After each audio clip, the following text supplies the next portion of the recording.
Welcome back, guys, to another Clash Royale video, and today we're playing around with this no troop deck that I put together this morning. So as you can see here, I've got a couple of buildings and a couple of spells in there, but I've got absolutely zero troops in there, nothing to even distract, so this is going to be pretty interesting.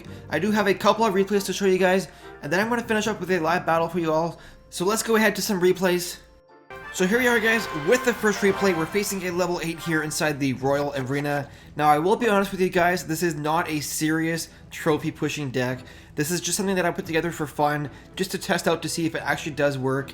And I did drop about 300 trophies playing around with this deck, but I was able to pull out some wins. So here we go, guys. He's going to go ahead with the Knight up front. Now, once the Knight crosses the bridge, he's going to follow up with a Hog Rider. And watch what I do here. I use the Zap spell just to stun both of those troops for a quick second while my Inferno Tower hopefully does some damage. But he follows it up with a free spell. Now thankfully I did have the cannon ready to drop down and distract that Hog Rider. So at this point in the battle, things are pretty equal. He didn't really do any damage to my tower. I'm going to go ahead and use the Electric Pump right in the middle. He has the Bomb Tower in his deck, guys. Which is kind of unfortunate for me because my strategy with this deck is to use both the mortar as well as the rocket to do damage to his tower. But after seeing that bomb tower there, I kind of changed up my strategy a little bit. I just kind of plan on using the mortar maybe defensively in this battle here and just only using the rocket to damage the tower because my mortar is only level 6, I believe, and I don't really have any intention of leveling it up past that. So using it at this level range probably just isn't a good idea. So right there, he was able to go in and do some damage to that tower, bringing it all the way down to 1500 health, which is a wizard, which is pretty crazy.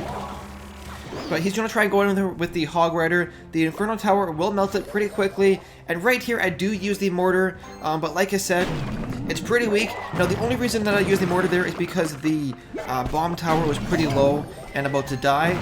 And so right here, the mortar does lock onto the tower. Now, unfortunately for him, he doesn't have a Zap spell. If you guys use a Zap spell on a mortar, it will retarget to whatever is closest to it, which is a pretty interesting strategy if you have to get your bomb tower out after the mortar is already locked onto your tower. So overall, his tower is down to 1600 health at this point. Our tower is at 1400, so he does have the lead still. But we're going to just play super defensively. Obviously, we got a ton of buildings in our deck. We're going to use all of our buildings and all of our spells to try and play defensively, and then just use that rocket and maybe the mortar to do some damage to his tower. So right there goes the rocket. Now watch what he does, guys. He tries several times throughout this battle to go in with the barbarians, but I do have the fireball in my deck, and if you guys are facing somebody that has the fireball in their deck, don't start a push with the barbarians, and especially don't use barbarians and then follow it up with a bunch of different troops and then just watch them all get fireballed.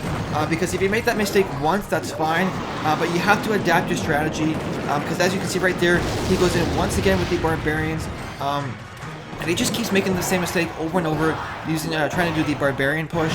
But at this point, his tower is all the way down to 850 health. So all I need is like 2 more rockets on his tower to get the win at this point.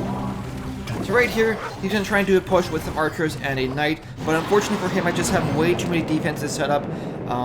And part of that is because I have the electric pumps. Having 3 pumps out at a time, guys, just really helps me get multiple buildings up and cycle through my cards. So right here, I've got 2 Inferno Towers down once again. He's got a pack of Barbarians down, but I'm not really too worried about it because his tower is all the way down to 200 health, and all I need is 1 more rocket to take it out.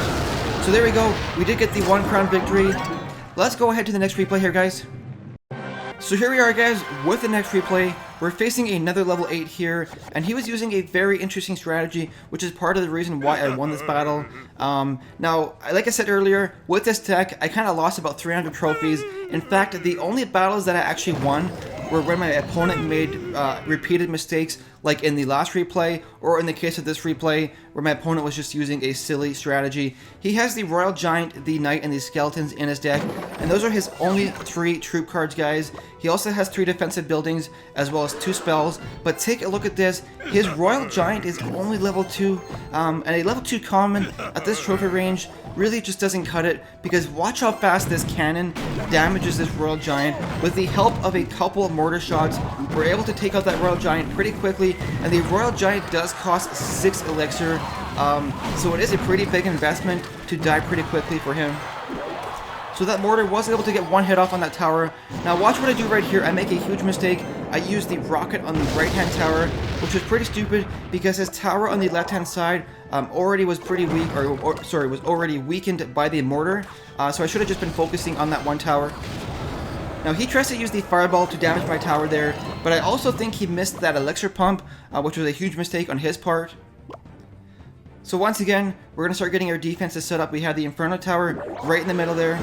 Now watch what I do right here. I do something pretty silly. I use the cannon right at the bridge there. It would have been much better to pull the cannon back and let the Inferno Tower take out that Royal Giant, because the Inferno Tower would have melted him a lot quicker. So he does drop the bomb tower on the right hand side.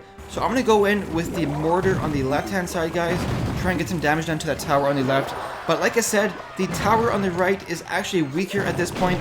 So I should have just been focusing on the tower on the right, and maybe just even use the fireball to damage that tower on the right instead of setting up the mortar on the left hand side. But it did require him to use the Inferno Tower and some troops on the left-hand lane. So maybe it wasn't too bad after all, because the Inferno Tower is 5 elixir, whereas the mortar is 4 elixir. So that was a 1 elixir loss on his part.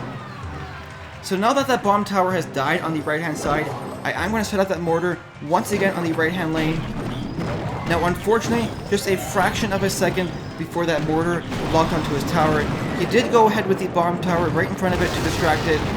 So at this point in the battle, guys, I'm kind of going to give up on that mortar and just focus on using the rocket and the rest of my spells to damage that tower.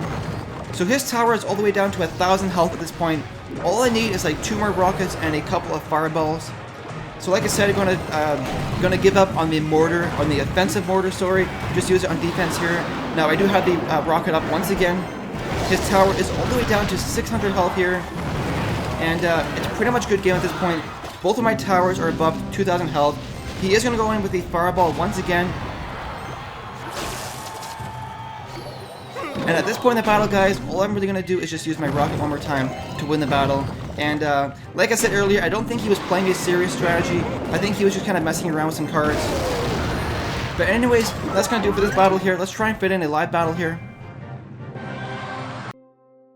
So here we go, guys. Now, I fully don't expect to win this battle here. Because like I said, I had a pretty bad win rate with this deck. I think I lost around 300 trophies or so. But we do have the elixir pump in our starting hand. So I'm going to go ahead and place that down right there. Start setting it up as a distraction. See what he does. He drops some archers in the back there. So I might be able to use the mortar on the left hand side, and then rocket whatever fireball whatever he uses on the right. So there we go. I'm going to use the mortar here. He might be using a spawner deck here. So we'll see what he does here next. I'm going to drop the Inferno Tower and then zap this. And unfortunately that mortar is going to go down. But we do have the rocket up. Can I rocket both of these? I can't. So I'm just going to go ahead and rocket that tower on the right, because that seems to be the lane he's focusing on. So that Barbarian will get a couple hits up on that tower, which is kind of unfortunate.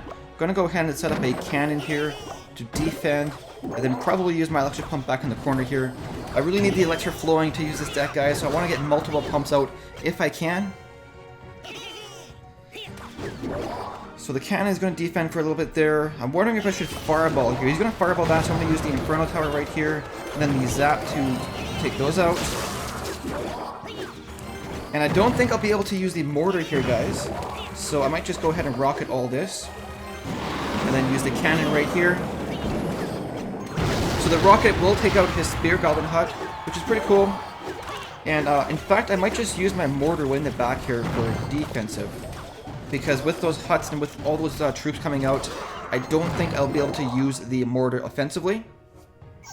So I'm going to use the Inferno Tower here to distract that Hog Rider. And hopefully my zap spell comes up here shortly. I'm going to zap all this. Kill those Barbarians while my Inferno Tower survives. And he's going to come in here. I'm going to use the Fireball and all of this stuff. Fireball that, and then that will take that out. Use the rocket. That's not the rocket. Use the rocket right in the corner here. Take out. Oh, that's going to be huge value right there. Hopefully it's enough though. Use that and that. Drop the mortar in the back there. I'm going to zap all of this to stun it for a quick second, and then fireball it. Take that out.